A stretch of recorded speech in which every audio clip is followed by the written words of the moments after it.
Hi, my name is Todd. I'm with EnDiSys. We are a Graco distributor.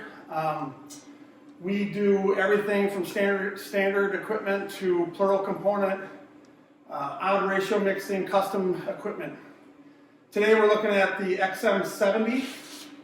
It is a coatings machine from the HPCF line of equipment at Graco. It's a variable ratio system that goes from anywhere from 1:1 to 10:1 by volume. We'll go back and look at the back of the machine, but right now we'll look at the front of the machine. I'll do a little bit of component identification. This is the main control panel. This is the HMI.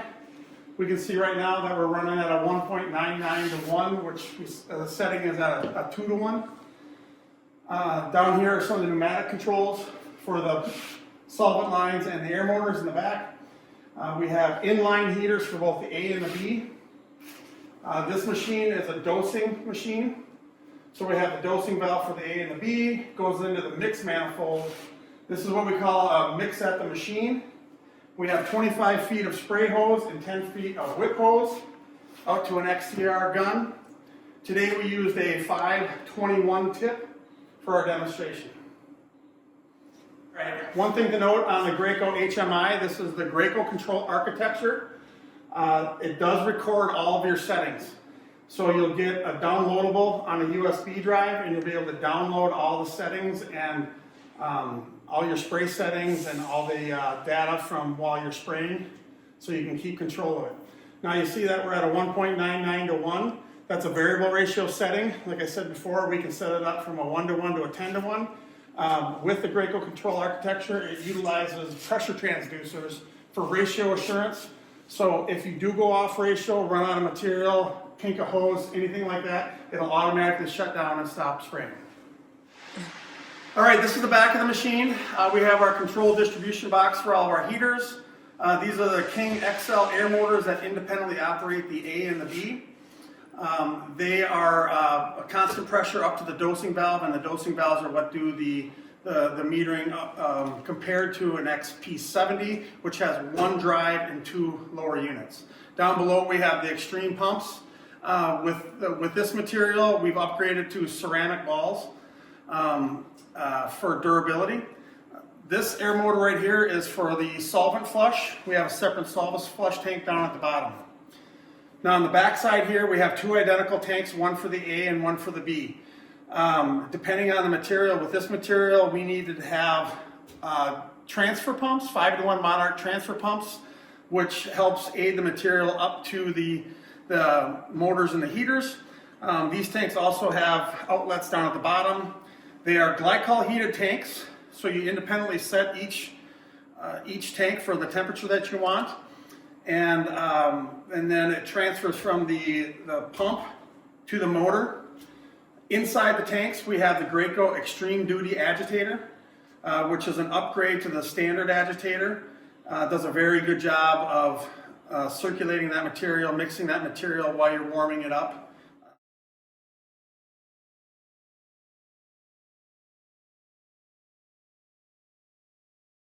Today we ran the Ceramaloy CL plus AC, which is a highly filled ceramic coating.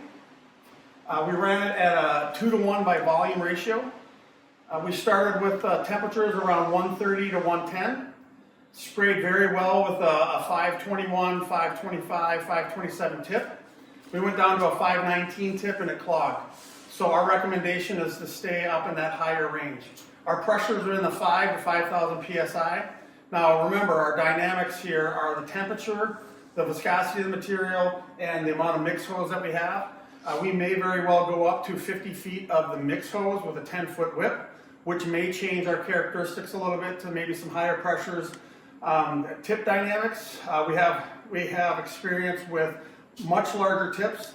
Today we're using much smaller tips because we got a small spray booth and we don't have a lot of real estate. So we wanted to just test out those pressures. You can use a lot higher tips, a lot larger tips, like a 31 and a 35 and a 37. Your pressures may change. Your dynamics change with how much hose you have and the temperature that you use.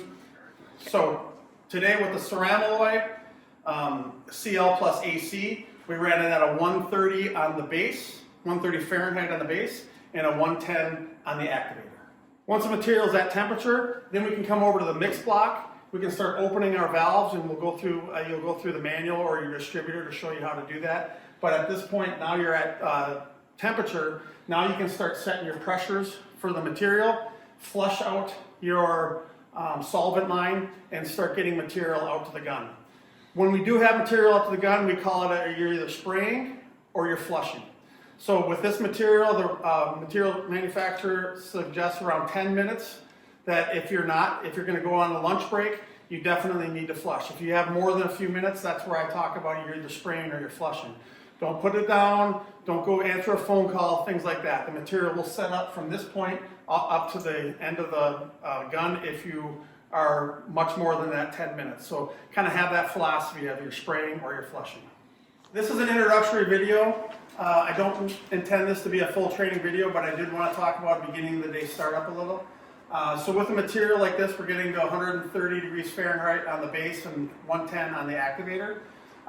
We'll come to the machine, we'll turn the machine on, but we'll do a circulation loop from the tanks, through the pump, through the heater, and back to the tanks. Whatever you do that, you always want to make sure the agitators are on, okay? So we have gauges down here that are measuring the temperatures. We have dials on the inline heaters. And then back on the tank, there's a glycol heater thermostat at the bottom of the tank. So you want to make sure your temperature's on your tank, your temperature on your heater, go through the circulation and wait till everything is at temp. Today, going from a pretty cold room at about 65 to 70 degrees, we were able to get up to 130 in about 45 minutes to an hour and 15. Somewhere in that range with this setup right here. So now we're at the end of the day. We can flush just like we've been flushing throughout the day whenever you took a break. Make sure the solvent is flushed all the way through to the gun. This is the XTR gun, 7,000 PSI gun. The tip is a rack tip, so make sure that you turn it both ways, get all that material out, take your tip out, clean your tip out thoroughly. We always spray off the handgun with like a brake cleaner to make sure it doesn't get completely coated. We ran this all day. With cleaning it off, it looks really good. So make sure it's all flushed. Shut your safety off here. Once it's completely flushed, now you can go back to the machine and you can start turning your temperatures off, turn your heaters off, everything, and go through the manual on how to do that. But now you can turn the air off, the agitators off, all the heat off, and then you're done for the day and you're ready to go for the next day.